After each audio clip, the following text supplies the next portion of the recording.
Jasad bayi ditemukan di dalam kresek pinggir Jalan Bondowoso. Polisi buru pelaku.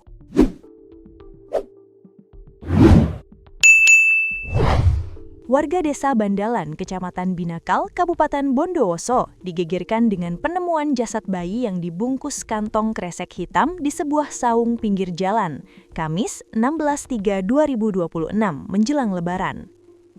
Bayi tersebut ditemukan dalam kondisi utuh dengan tali pusar yang masih menempel.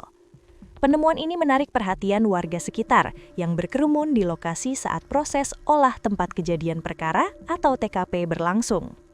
Kapolres Bondowoso, AKBP Aryo Dwi Wibowo bersama aparat setempat turun langsung memimpin penanganan kasus tersebut. Tim Inafis Polres Bondowoso juga identifikasi di lokasi untuk mengumpulkan bukti. Penemuan pertama kali dilakukan oleh Pak Hai, warga desa Bandalan, saat hendak mencari rumput sekitar pukul 12.30 WIB. Ia mengaku curiga melihat bungkusan hitam di saung yang biasanya dalam kondisi bersih.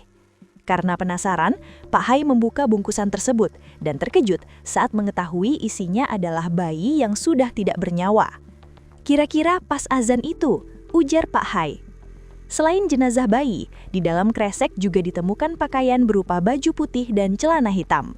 Merasa ketakutan, Pak Hai segera melaporkan temuannya kepada kepala desa setempat.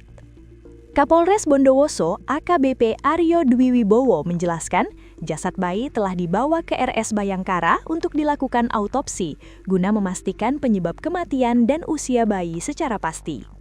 Sesuai laporan Kades tadi, penemuan sekitar pukul 12.30 WIB, jelasnya. Berdasarkan hasil pemeriksaan awal di TKP, bayi tersebut berjenis kelamin perempuan dan ditemukan dalam kondisi lengkap. Meski demikian, pihak kepolisian masih menunggu hasil pemeriksaan forensik lebih lanjut. Polisi menduga kuat adanya unsur tindak pidana dalam kasus ini dan berkomitmen untuk mengusut tuntas pelaku pembuangan bayi tersebut.